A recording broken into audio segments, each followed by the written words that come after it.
एक ऐसा दरवाजा जिसे खोलने में सरकार भी डरती है। एक रहस्यमयी दरवाजा। दोस्तों, इस दुनिया में बहुत सारी रहस्यमयी चीजें हैं और मैं आपका होस्ट और दोस्त ऐसे ही रहस्यों को आपके सामने लाता हूं। नमस्कार दोस्तों, मेरा नाम है अमन और मैं आपके बीच हाजिर हूं एक और रहस्यमयी स्टोरी के साथ। मेरी आपसे गुजारिश है कि प्लीज वीडियो को लास्ट तक देखें और हमारी ये रहस्यमयी स्टोरी अच्छी लगे तो हमारे वीडियो को लाइक और चैनल को सब्सक्राइब करें। दोस्तों, आज के इस एपिसोड में हम आपको बताएंगे एक ऐसे दरवाजे के बारे में जिसके पीछे अरबों खरबों का खजाना रखा हुआ है। फिर भी हमारी सरकार उस दरवाजे को खोलने से डरती है। लेकिन हमारी सरकार डरती क्यों है? दोस्तों, हम बात कर रहे हैं केरल राज्य की राजधानी तिरुवनंतपुरम में स्थित श्री पद्मनाभ स्वामी मंदिर के बारे में। यह विश्व में मौजूद सबसे अमीर मंदिरों में से एक है। श्री पद्मनाभ स्वामी मंदिर भगवान विष्णु का मंदिर है। इस मंदिर का पुनर्निर्माण महाराजा मार्तंड वर्मा ने करवाया था। यह मंदिर चेरा और द्रविड़ शैली की वास्तुकला का एक खूबसूरत मिश्रण है। इस मंदिर में भगवान विष्णु की मूर्ति शेष नाग पर शयन मुद्रा में मौजूद है। इस मंदिर में केवल हिंदुओं को ही प्रवेश मिलता है। इस मंदिर में जाने के लिए पुरुषों को धोती और महिलाओं को साड़ी पहनना अनिवार्य है। यह मंदिर अपनी वास्तुकला या खूबसूरती या भगवान विष्णु की वजह से तो मशहूर है ही, इससे भी ज्यादा ये इस मंदिर में मौजूद 6 तहखानों की वजह से मशहूर है, जिन्हें कभी खोला नहीं गया था और कोई नहीं जानता था कि इन चैम्बर्स यानी कि 6 दरवाजे के अंदर क्या है। इन 6 दरवाजों के अंदर कौन सी रहस्य छिपी हुई है? बहुत सारे लोगों का यह भी मानना था कि इन चैम्बर्स में बहुत सारे सोने हीरे जेवरात हैं, लेकिन ये किंवदंतियां ही थी। असल में सच्चाई क्या है ये किसी को नहीं पता था। फिर 2011 में सुप्रीम कोर्ट ने एक टीम का गठन किया और इसकी तहकीकात में लगा दी। तहकीकात करने वाले अधिकारियों ने इन 6 वोल्ट यानी चैम्बर्स का नाम A, B, C, D, E और F रखा और इन 6 चैम्बर्स में से 5 चैम्बर्स यानी दरवाजा A, C, D, E, F खोला गया और खोलने के बाद सबकी आंखें फटी की फटी रह गई। सब के सब हैरान थे।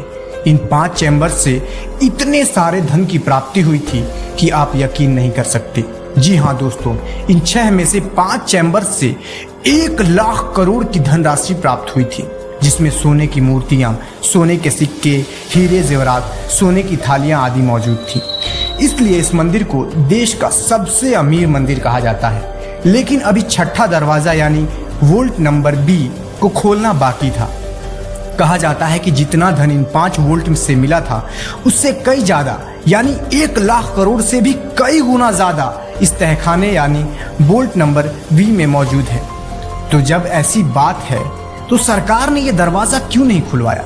इस दरवाजे को खोलने में सरकारी अधिकारियों के हाथ पांव क्यों फूलने लगे? दोस्तों, इस रहस्यमय दरवाजे के बारे में आपको बताऊं तो इस दरवाजे के ऊपर 2 सांप बने हुए हैं और इस पूरे दरवाजे पर कोई लॉक मौजूद नहीं है। इस रहस्यमय दरवाजे के बारे में कहा जाता है कि इस दरवाजे की रक्षा खुद सांप करते हैं। कहते हैं कि 1908 में इस दरवाजे को खोलने की कोशिश की गई थी। 1930 के एक न्यूज़पेपर में एक आर्टिकल छपा था और कुछ लोगों ने इस पद्मनाभ स्वामी मंदिर के में मौजूद 6ठे दरवाजे को खोलना चाहा तो उन्हें अपनी जान बचाकर भागना पड़ा, क्योंकि उन्होंने जैसे ही दरवाजा खोला तो उन्हें कई सींग वाले किंग कोबरा सांप दिखे और अजीब तरह की आवाजें सुनाई दी। वो सांप दरवाजे के अंदर चारों तरफ बैठे हुए थे और किसी चीज की हिफाजत कर रहे थे और अंदर से अजीब अजीब तरह की बहुत सारी आवाजें आई और वो सारे डर के मारे वहां से भाग गए। और कहा जाता है कि वो सारे जो दरवाजे खोलने की कोशिश कर रहे थे उन सब की मौत हो गई। इस दरवाजे को लेकर दूसरी कहानी ये है कि इस दरवाजे को खोलने के बाद केरल में कुछ भी हो सकता है। इसके लिए हवाला दिया गया है कि 136 साल पहले तिरुवनंतपुरम में अकाल आ गया था और तब मंदिर के कर्मचारियों ने 6ठे दरवाजे को यानी तहखाने को खोलने की कोशिश की थी। जैसे ही उन्होंने दरवाजा खोला तो उन्हें दरवाजे के पीछे से तेज शोर की आवाज सुनाई दी और डर के उन्होंने तुरंत दरवाजा बंद कर दिया। लोगों का कहना है कि 6ठे दरवाजे के पीछे एक तहखाना है जिसका एक सिरा सीधा जाकर अरब सागर में मिलता है और उसको इस तरीके से बनाया गया है कि अगर इस दरवाजे को खोला गया तो पूरा समंदर का पानी उस तहखाने के जरिए पूरे मंदिर में घुस जाएगा और पूरे तिरुवनंतपुरम में बाढ़ की हालत पैदा हो सकती है और पूरा शहर डूब सकता है। और इन्हीं सब कारणों की वजह से सुप्रीम कोर्ट अभी तक इस 6 नंबर के दरवाजे पर कुछ फैसले नहीं ले पाई है और लगभग 1-1.5 महीना पहले फिर से एक बार इस दरवाजे के ऊपर सुनवाई की तिथि को आगे बढ़ा दिया गया है। तो दोस्तों, ये थी हमारे रहस्यमयी दरवाजे की कहानी। कैसी लगी प्लीज हमें बताएं, और उस दरवाजे को खोलना चाहिए या नहीं प्लीज अपने विचार कमेंट सेक्शन में जरूर व्यक्त करें। धन्यवाद।